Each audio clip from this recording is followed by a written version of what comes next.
বীর চট্টলার বীর সেনানীরা আওয়াজ করে বলেন, ফেরাউনকে ধরার আগে ওয়ার্নিং দেওয়া হয়েছিল কয়টা?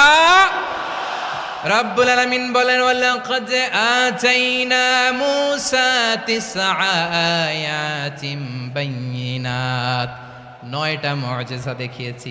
1 2 3 বারবার এইভাবে রিমাইন্ডার, ওইভাবে রিমাইন্ডার, এইভাবে নসিহাত, ওইভাবে দাওয়া। ফাকুলা লাহু কাওলান লাইয়িনা, নরম করে বলো, সফট করে বলো, যত ওয়ে হতে পারে দাওয়া মেথোডোলজির মুসা আলাইহিস সালামের সব অ্যাপ্লাই শেষ। 10মবারে যে আল্লাহ ধরছে, 10মবারে যে ধরেছে। এজন্য আল্লাহ বলেন, আমি সীমালঙ্ঘনকে পছন্দ করি না। কোরআনের অন্য আয়াতে বাগীকে বলা হয়েছে আল ইতিদা, সীমালঙ্ঘন যারা করে তাদেরকে আল্লাহ বলেছেন মুতাদিন।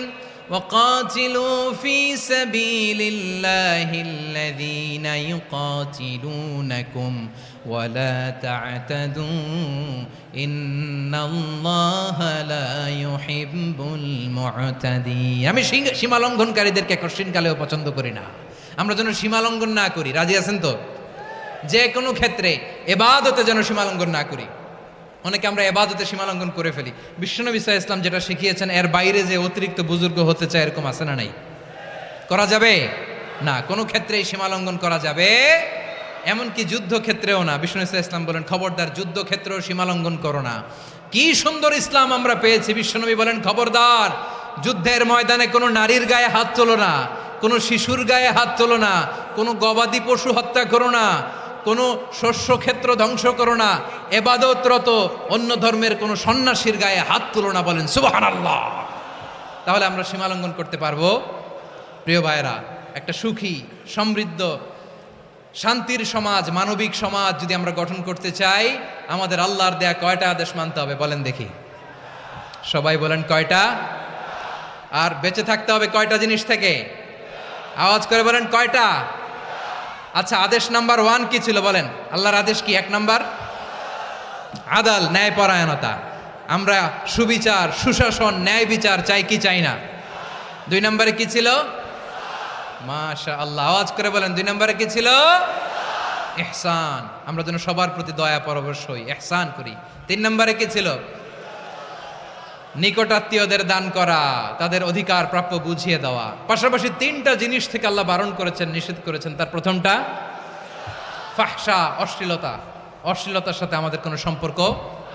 আজকের এই ঐতিহাসিক চট্টগ্রামের প্যারেড ময়দান থেকে আমরা যত ধরনের মা তাহারা মিনহা মা বাতান, প্রকাশ্য অপ্রকাশ্য, দৃশ্যমান অদৃশ্যমান, সব অশ্লীলতা থেকে নিজেদেরকে মুক্ত ঘোষণা করলাম।